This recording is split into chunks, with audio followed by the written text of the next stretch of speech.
একটি বর্বর ইতিহাস রচিত হয়েছে। আজকে আমি দেখেছি নুরা পাগলা নামে একজন মানুষ মারা গেছে।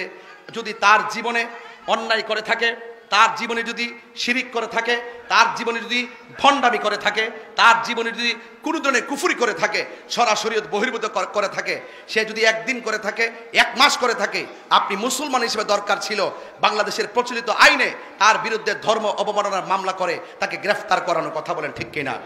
কিন্তু সেই নুরা পাগলা যখন মারা গেল, কবরের ভিতর থেকে আপনারা তাকে লাঠি দিয়ে আঘাত করে করে কবর খুঁড়ে তার লাশটাকে বের করলেন। বের করার পরে তার লাশকে নিয়ে উল্লাস করেন, আল্লাহু আকবার, নারায়ে তাকবীর, আল্লাহু আকবার স্লোগান দিয়ে দিয়ে আপনারা সেই লাশটার মধ্যে আগুন ধরিয়ে পুড়িয়ে দিয়েছেন।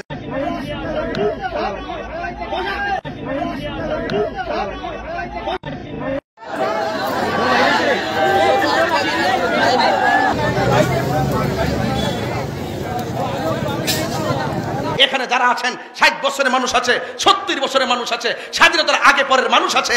আপনাদের জীবনে কোনোদিন দেখেছেন কোন কবর থেকে লাশ তুললা, মুসলমানের লাশ তুললা আগুন দা পুরাইছে? এমন ইতিহাস কি বাংলাদেশে হইছে? আমরা কি বাংলাদেশ দেখছি? আমরা কি দেখছি?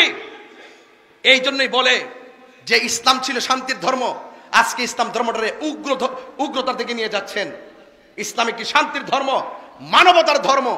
এই জন্য আমি বলবো, প্রশাসনকে বলবো, এই ঘটনার সাথে যারা জড়িত তাদেরকে অনতিবিলম্বে আইনের আওতায় আনার জন্য কথা বলেন, ঠিক না বেঠিক? আজকে আপনি কোন ব্যক্তি ভণ্ড, কে ভালো মন্দ যখন মারা যায় তখন সেটা আল্লাহর হাতে ছেড়ে দিতে হয়, কথা বলেন, ঠিক না বেঠিক? আপনি বলুন তো, একটা মানুষ মারা যাওয়ার পরে কবর থেকে উঠায় আগুন ধরানো কি ইসলাম অ্যালাউ করে? কথা বলে অ্যালাউ করে? সে মারা গেছে, সে যদি বন্ড হয়, সে যদি প্রতারক হয়, সে যদি জাহান্নামী হয়, জান্নাতি হোক বা জাহান্নামী হোক, এটার ফায়সালা আল্লাহ করবেন।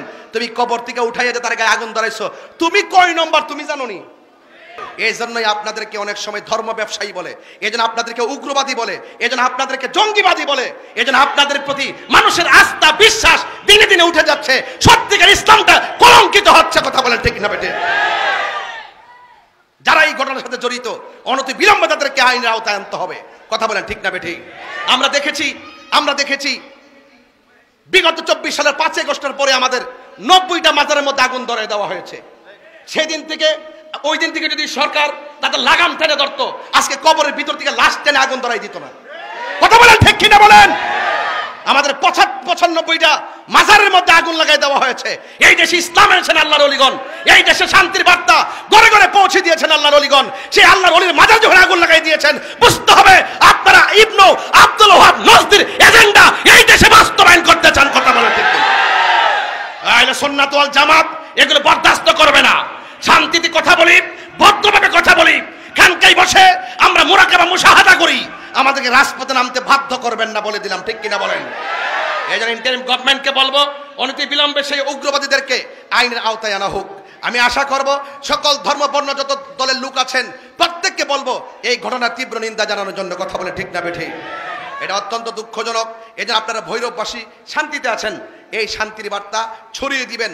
আপনাদের মাঝে উগ্রতা নাই, নিন্দা নাই, হিংসা নাই এবং গীবত নাই, ঐক্যবদ্ধ থাকবেন। দেখবেন রাসূল পাকের আদর্শ যদি হৃদয়ে লালন করেন, দেখবেন ইনশাআল্লাহ এই সমাজ শান্তির সমাজ হয়ে যাবে, কথা বলেন, ঠিক কিনা?